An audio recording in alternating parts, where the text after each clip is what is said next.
Assalamualaikum warahmatullahi wabarakatuh. Welcome back to my channel Mystic TV. Okay, so video kali ni aku nak cerita pasal kisah seram. Okay, kisah seram yang berada di PLKN. So cerita ni mengenai yang aku ambil ni, cerita ni dekat berdasarkan blog yang aku tengok, aku search kat internet, blog yang mana cerita ni mengisahkan diceritakan oleh jurulatih. Okey, so jom kita dengarkan.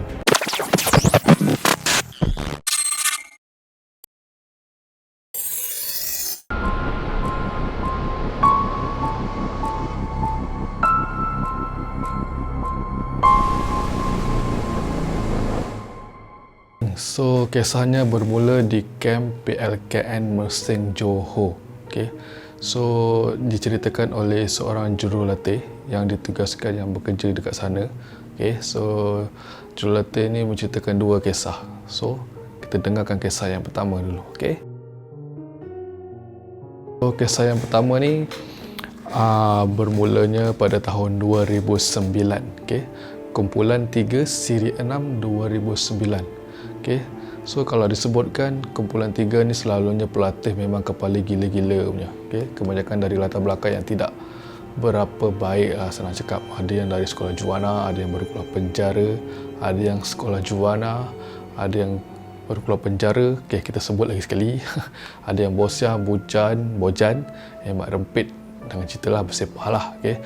So kiranya diorang ni ramai yang hati kering senang cakap lah. Okay. Tapi selepas kejadian Israel yang kau berlaku kat dalam kamp tu, semua yang kecut perut. Okay.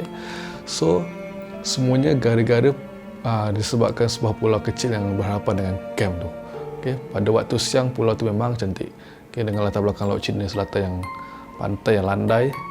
Tapi melalui cerita mulut orang kampung-kampung, pulau tu antara paling haunted, paling berhantu sekali dekat Mersing. Okay. Nak tahu kenapa? Dulu pulau tu dikatakan tempat orang membuang ancak, buang saka, buang hantu, tempat orang pasang hajat lah. Okay. Kadang-kadang kalau aku pergi mancing, jumpalah barang-barang yang pelik dekat pulau tu. Okay. Pernah juga dicakap, jurulatih ni cerita juga, dikata dia pernah juga jumpa botol balut kuning dengan kain kuning. Tapi dia tak berani buka lah, dia tak berani usik lah kan. Okay, ni histeria tu bermula bila seorang wirawati ternampak seorang nenek duduk di gazebo menghadap laut. Masa tu waktu maghrib. Okay. Jurulatih ni dia nampak lah seorang wirawati ni, seorang pelatih perempuan lah. Okay. Dia berjalan, tapi dia berjalan pelik lah. Masa tu dia berjalan dengan seret kaki dia kat sebelah. Okay. Bila jurulatih ni tanya kenapa kaki dia, dia kata kaki dia sebab sakit, sebab jatuh. Okey. Lepas jatuh lah. Okey. Lepas tu pun bila dia tanya macam tu, bila dia pelatih tu kata macam tu, jurulatih pun kata okeylah, tak apalah. Okey, kita ni lah. Okey. Lepas tu selepas sembahyang maghrib apa semua, bapak-bapak sembahyang isyak apa semua. Okey. Lepas semua dah selesai, lepas saja waktu isyak, budak perempuan tadi tu tiba-tiba start mengamuk. Okey. Dia start mengamuk dia start histeria, dia kena histeria. Okay. Lepas tu tiba-tiba lintang pukang semua pelatih, jurulatih pun ramai yang terkejut. Okay. Tak sampai sejam pun berjangkit pula pada yang lain. Selepas keadaan reda, tak lama tu keadaan reda, gangguan dalam bentuk lain pula yang datang. Ramai pelatih dan mula start nampak benda yang bukan-bukan. Paling selalu diorang nampak perempuan pakai baju putih berjalan di kaki lima semasa waktu maghrib. Digambarkan muka dia cantik, tapi ada juga yang dikatakan mukanya hodoh. Okay. Jemaah perempuan ni pula tinggal di sebelah pirigi lama di belakang kamp. Okay. Dan masa tu dia kata, jurulatih dia kata, ada cerita, aku masih ingat lagi seorang wirawati ni memang selalu dikacau perempuan ni. Okay. Kalau kena sampuk, dia nak terjun kat dalam pirigi tu. Mesti dia nak terjun dalam pirigi tu kalau dia kena sampuk. Okay. Tapi paling takut bila kalau nampak nenek kebayan ni mula start menjelma. Lagi kecoh kem dia buatnya. Member jurulatih perempuan aku ni pernah try baca Yasin dalam bilik, tapi makin hebat gangguan. Okay. Last dia kena berselumur dengan selimut. Pintu kena hentak, dengan dinding kena cakar, itulah bentuk gangguan yang paling kerap kena ganggu. Okey, tu cerita di yang tadi tu diceritakan di blok Wirawati. Okey, so sekarang ni dekat blok Wira pula, blok lelaki lah. Okey, so siapa yang nak tahu, dekat PLKN ni dia disebut Wira dengan Wirawati. Wira tu pelatih lelaki, Wirawati pelatih perempuan lah. Okey, so tadi tu ceritakan dekat blok Wirawati, blok perempuan. So sekarang ni dia cerita kat blok Wira pula, blok lelaki. Okey, dekat dom PL10. Okey, dekat dom ni dia kata betul-betul lah di laluan makhluk halus nak ke pulau tu lah. Okay. Dia kata badai aku pernah ternampak pocong berdiri sebelah loka semasa dia lalu di dom tersebut. Member aku yang lain pula pernah ternampak kelibat orang tergantung dekat kipas, macam orang bunuh diri. Tak cukup tanah ada lagi guys. Ketua jurulatih aku pun pula pernah nampak tersampang dengan tersampuk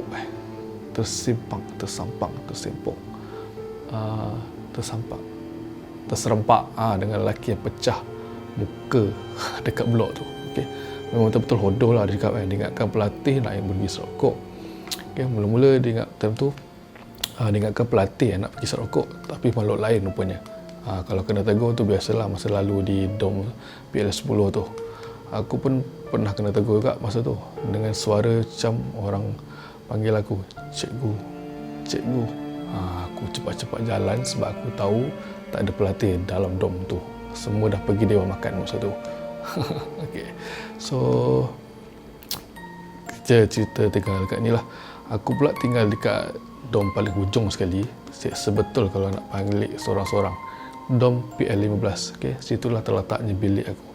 Tadi tu dom ni PL10. Dia kata pula antara dom yang paling haunted.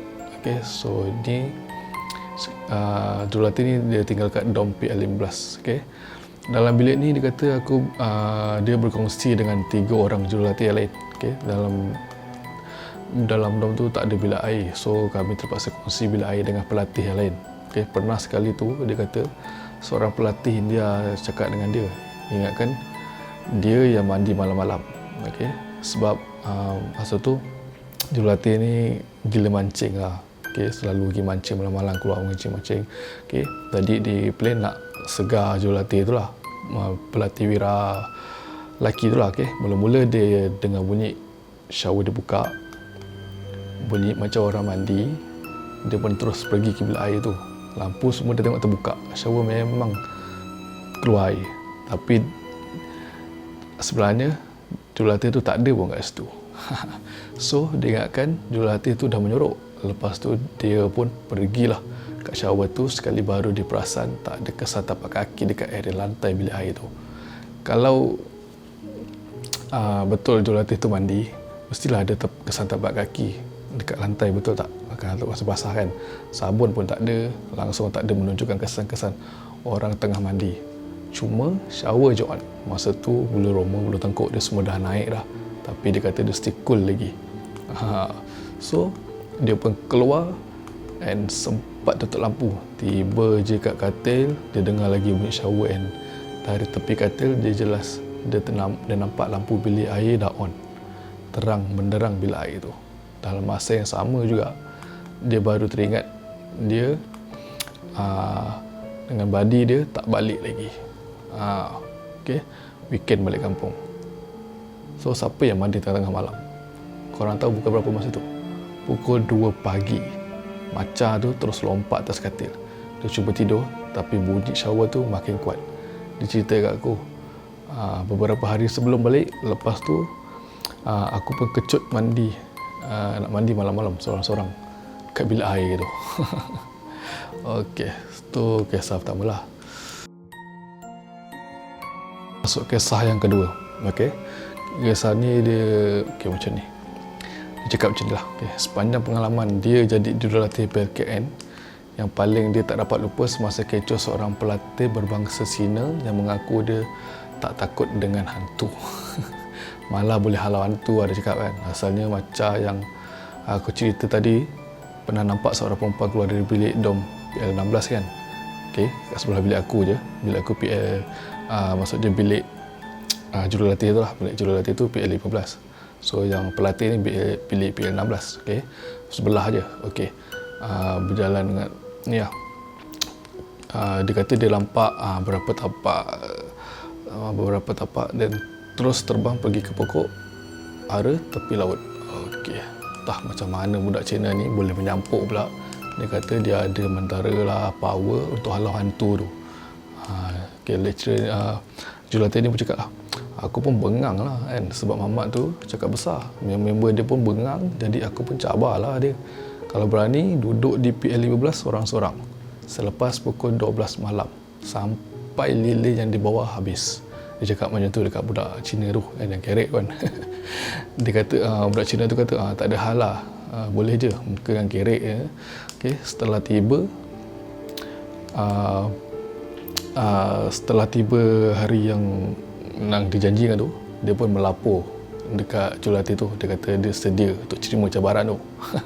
Okay, dia tak tahu dia apa yang dia kena tu kan. Sebelum dia masuk tu, aku pula tak tahulah.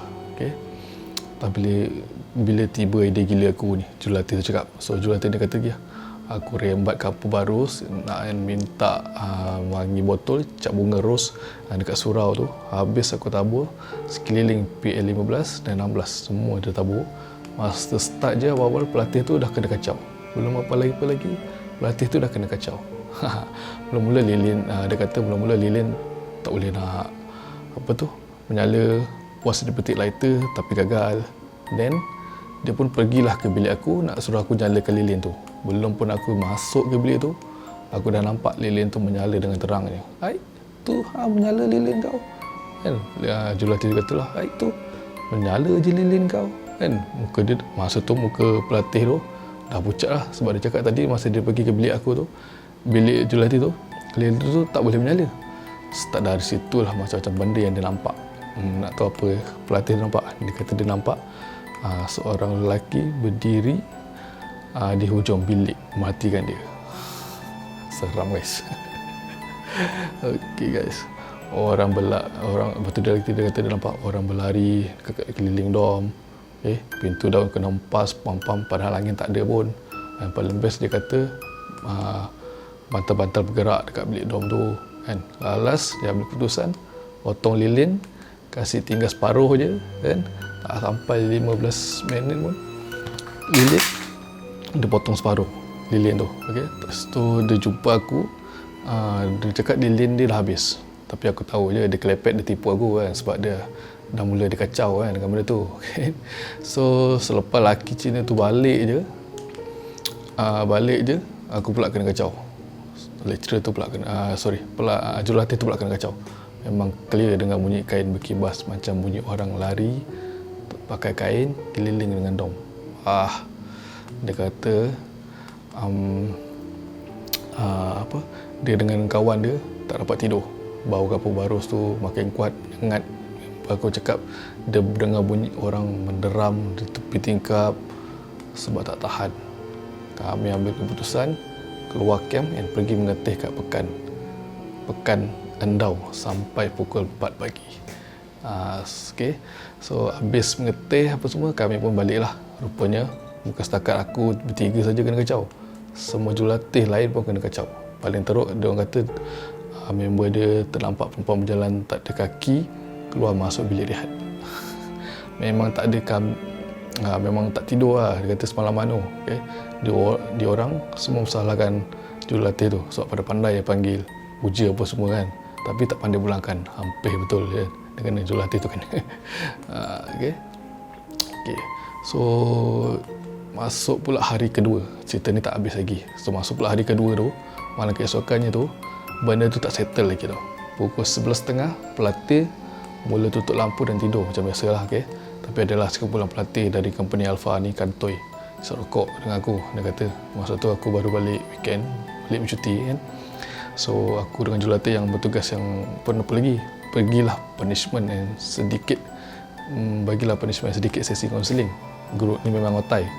Okay, seorang ex yang dengan ni, seorang pernah kena tahan lokap, yang lain memang gangster kampung lah. Ada 6 orang masa tu, 6 orang kantoi isap rokok. So aku panggil tim diorang ni 6 jam 6. Selepas sesi senaman malam, selesai diorang kena apa tu, kaunseling sedikit, denda apa semua, diorang baliklah ke dom PL1, okay, untuk Alpha Company, okay, untuk PL1. Okay, masa diorang nak pergi company tu, diorang kena, masa diorang nak balik ke dom tu, diorang kena lalu PL10, DIM 10 tu lah. Okay. Entah macam mana seorang dari mereka terperasan macam ada tertambah pula geng 6 Jahanam ni. Sebab setahu dia hanya mereka berenam saja dalam kelompok tu, tapi bila dikira ada 7 orang. Okay. Betul ada seorang tu buka mulut lah, siapa lagi seorang ni? Kan, semua berhenti, semua time tu semua orang dah berhenti. Dia cam kawan masing-masing, dia tengok apa semua. Okay. Then barulah mereka kira balik lah 1, 2, 3, 4, 5, 6, 7. Okay. Bila memang ada terlebih. Then kalau lagi bila dia orang tengok apa semua, diorang perasan apa?